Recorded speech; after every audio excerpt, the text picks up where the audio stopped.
¿Por qué hay tantas religiones? ¿Por qué hay tantas variantes? Por eso, los predicadores más experimentados saben muy bien que lo más importante es predicar a un Dios genérico, o bien utilizar el recurso de la religión genérica.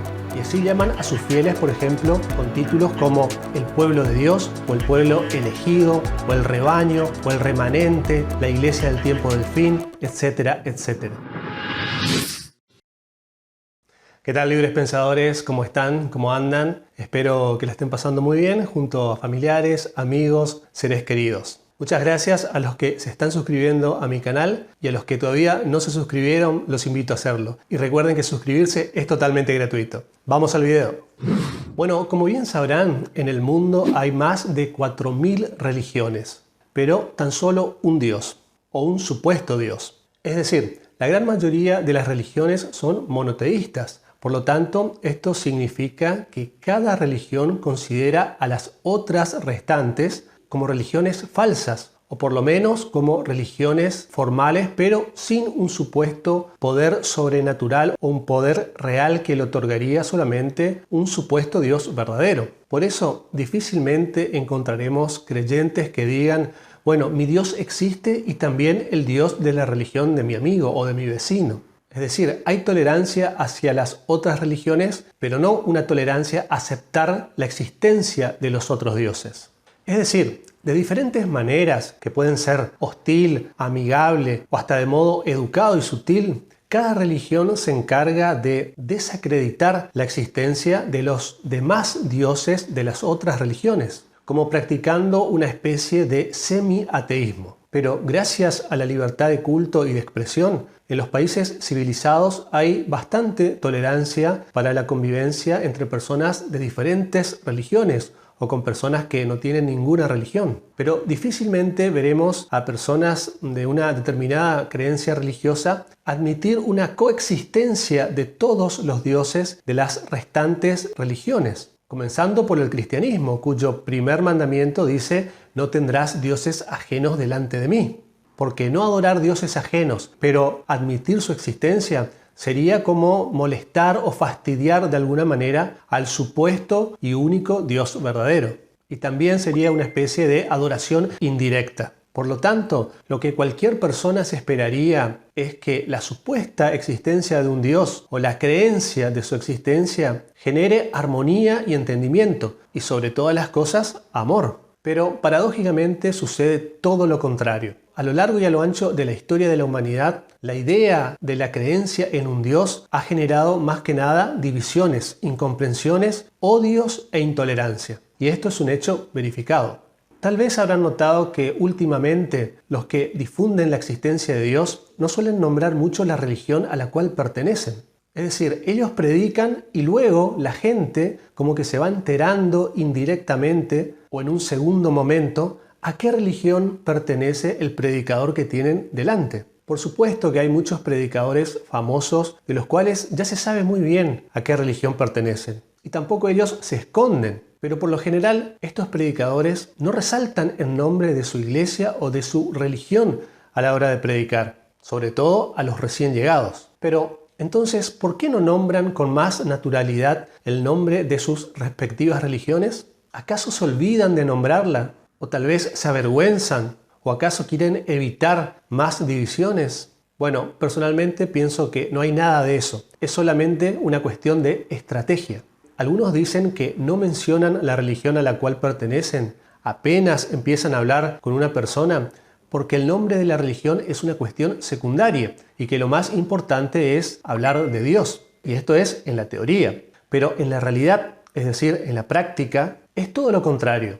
Lo más importante no es Dios, sino llevar a más gente a una determinada religión. Porque si realmente lo más importante fuese Dios, directamente no habría religiones. No habría rótulos en las creencias. Entonces notaremos que los predicadores más experimentados no suelen nombrar mucho su religión, algo que lo hacen conscientemente, mientras que los predicadores más jóvenes o inexpertos no tienen en cuenta este detalle. Por eso, los predicadores más experimentados saben muy bien que lo más importante es predicar a un Dios genérico, pero para después llevarlos a una religión particular, no genérica. ¿Me explico? pasan de un Dios genérico a una religión particular. Este es el mecanismo de captación. Por eso, los que predican a un Dios genérico nunca le van a decir, por ejemplo, bueno, lo más importante es que usted crea en Dios y después elija la religión que más le guste y asista a la iglesia que está más cerca de su casa. Por supuesto que ningún predicador experimentado le dirá una cosa semejante, y mucho menos si es un asalariado de alguna institución religiosa. Ningún predicador experimentado golpeará la puerta de su casa y lo primero que le dirá será: buen día, ¿quiere unirse a la iglesia mormona o adventista o pentecostal?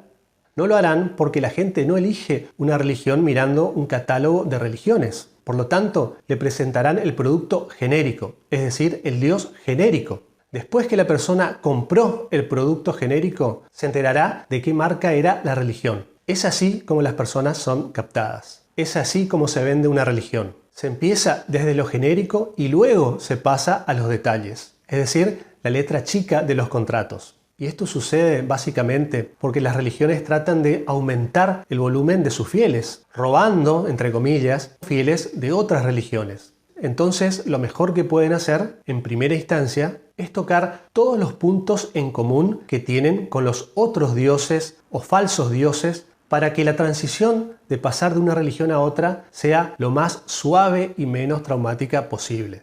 Entonces, cuando a una persona le presentan un Dios conocido, esta persona se sentirá familiarizada y cuando menos se dé cuenta habrá dejado su religión original y estará sentada en un servicio religioso o en un culto de otra religión como por arte de magia. Por otro lado, también se usa el Dios genérico, por ejemplo, para aplacar el descontento de muchos creyentes que, si bien no tienen intención de dejar su religión, tal vez estén pasando por un periodo en donde ven muchas falencias en sus propias religiones y hacen muchas críticas. Y estas personas son incómodas para los líderes de una religión. Entonces, ante estas personas, los predicadores prefieren pronunciar lo menos posible el nombre de su religión, o bien utilizar el recurso de la religión genérica. Y así llaman a sus fieles, por ejemplo, con títulos como el pueblo de Dios, o el pueblo elegido, o el rebaño, o el remanente, la iglesia del tiempo del fin, etcétera, etcétera. Esta es otra estrategia más dentro de las religiones. Por lo tanto, los predicadores no le hablarán del nombre de una religión a una persona que apenas conocen, porque sería demasiado evidente que lo único que quieren es captarlos para llevarlos a su religión, sino que usarán el Dios genérico como un comodín. Usar el Dios genérico es muy cómodo y se adapta muy bien a cualquier circunstancia. Pero recuerden que el objetivo de un predicador no es que usted crea en un Dios genérico para que luego se una a la primera religión que se le pasa por delante. Para nada. Tampoco ningún predicador se dirá a sí mismo: bueno, le prediqué a un Dios genérico y no se unió a mi religión, pero por lo menos ahora cree en un Dios. Hice un buen trabajo. No, esto no ocurre. No funciona así.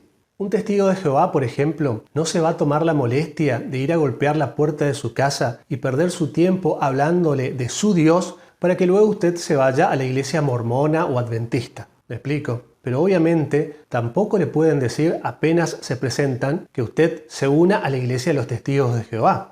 Entonces, una vez más, se usa la técnica del Dios genérico. Es decir, se presenta un Dios que tenga la mayor cantidad de puntos en común con los dioses de todas las creencias o de las creencias más populares de dicho país o de dicha ciudad o zona. Y así se empieza a hablar de un Dios de amor, un Dios piadoso, un Dios perdonador, un Dios amigo, un Dios que hace milagros y así sucesivamente. Es decir, un Dios común y corriente, por llamarlo de alguna manera. O si le gusta más, un Dios estándar.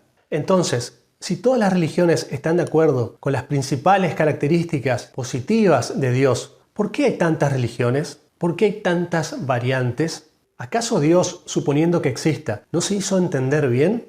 Bueno, la deducción de por qué hay tantas religiones no es muy difícil de entender. En primer lugar, por una cuestión de diferencias culturales, diferencias geográficas y de idiosincrasia, lo que lleva a muchas personas a tener diferentes visiones o cosmovisiones sobre la vida, sobre Dios o sobre la realidad.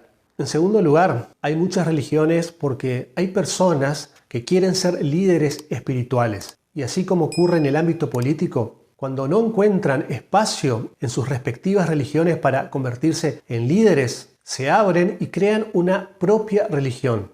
Y aunque tal vez esta nueva religión sea mucho más pequeña y menos poderosa, al menos allí podrán ejercer su liderazgo. Y luego, en tercer lugar, hay muchas religiones también porque las mismas son un negocio, así de simple. Y al igual que en cualquier ámbito comercial, hay religiones que recaudan más o menos dinero, religiones que tienen más o menos peso político, y así sucesivamente. Es decir, cuando una persona acepta el Dios o la religión genérica y entra a formar parte oficialmente de esta organización religiosa, allí empieza a percatarse que la cosa no era gratis ni tan genérica como se decía, sino que hay un montón de normas, reglamentos, protocolos y mandamientos que cumplir, incluyendo obviamente el hecho de dar dinero a la iglesia a través de diezmos y ofrendas. Es decir, los predicadores comienzan presentando el famoso Dios genérico que los recibe con los brazos abiertos, el Dios que perdona todos los pecados, para luego presentarles un Dios particular, el que tiene sus reglas, el que impone sus condiciones, el que castiga, el que condena, el que puede ser iracundo e inclusive el Dios que puede vomitar de su boca por diferencia de opinión, como dice el texto de Apocalipsis. Si te interesan más videos como este, te invito a suscribirte gratuitamente a este canal y activar las notificaciones para ver los nuevos videos. También te invito a dejar tus comentarios, tus opiniones y, por qué no, también tus críticas. Muchas gracias. Nos vemos.